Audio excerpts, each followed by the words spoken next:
ব্যারিস্টারকে নাকি বেশি দিন রাখবে না, মানুষে মেরে ফেলবে। এই দেশের জাতির জনকেরই তো ভবিষ্যৎ ছিল না, উনিও তো 3 বছরের বেশি থাকতেই পারেন না।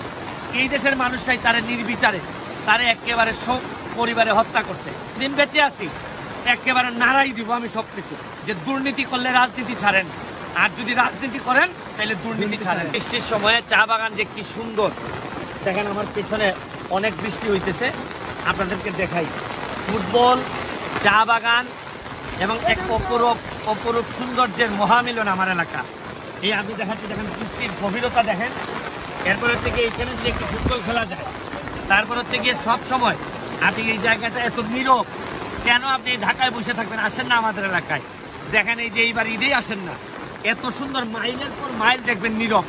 এবং এই এলাকার মানুষের যে কষ্ট, এই কষ্টটা লাঘবে আমি কাজ করতেছি।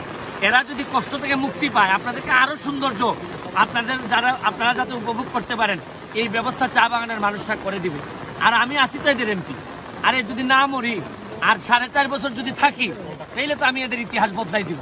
আমার এলাকায় আর কোনো নির্যাতন নিপীড়ন এইভাবে মানুষের উপর চলবে না, আমি চলতে দিব না যতদিন আমি আছি। আচ্ছা ভাই, এই প্রথম দেখলাম যে দিনমজুরের শ্রমিকদের সাথে একজন এমপি বৃষ্টিতে ভিজে তাদেরকে রেইনকোট পরাচ্ছেন। আসলে ভাই আপনার বৃত্তি আসলে কি আছে এমন, আসলে আপনি কি করতে চাচ্ছেন? এমপিটাকে আপনারা এত বড় করে দেখতেছেন কেন?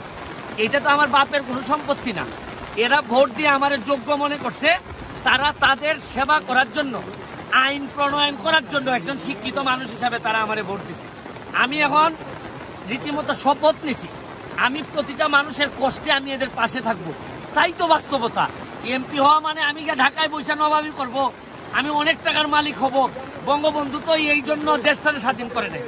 সোনার বাংলার যে কনসেপ্ট, এই কনসেপ্টটা কোথায় আসছে যে তুমি নবাব হয়ে যেতে হবে, বড় বড় পাঞ্জাবি পরে হাঁটতে হবে? তা না, মানুষের যেখানে কষ্ট, এখানে এই কাজগুলা করার কথা চেয়ারম্যান, মেম্বার, উপজেলা চেয়ারম্যান সবার, আমারও, আমরা সবাই মিলেই তো আমরা দেশটাকে আগায় নিতে চাই।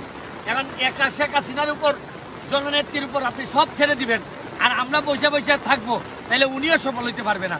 আমি আমার এলাকার সৌন্দর্য আপনাদের সামনে তুলে ধরতেছি।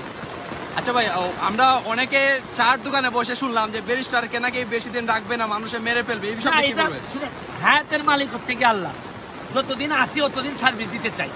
যদি মনে হয় যেদিন আমার থাকবে না, শুনেন এই দেশের জাতির জনকেরই তো ভবিষ্যৎ ছিল না, উনিও তো 3 বছরের বেশি থাকতেই পারেন না। এই দেশের মানুষরাই তারে নির্বিচারে তারে একেবারে সব পরিবারে হত্যা করছে। এখানে আমার খুব একটা যে বেঁচে থাকার ইচ্ছা তাও না, তবে যতদিন বেঁচে আছি একেবারে নাড়াই দিব আমি সবকিছু। আমি বলছি না যে দুর্নীতি করলে রাজনীতি ছাড়েন, আর যদি রাজনীতি করেন তাহলে দুর্নীতি ছাড়েন। দেখেন আমি কি করে দিই। ধন্যবাদ জানাই আসলে এমন নেতা।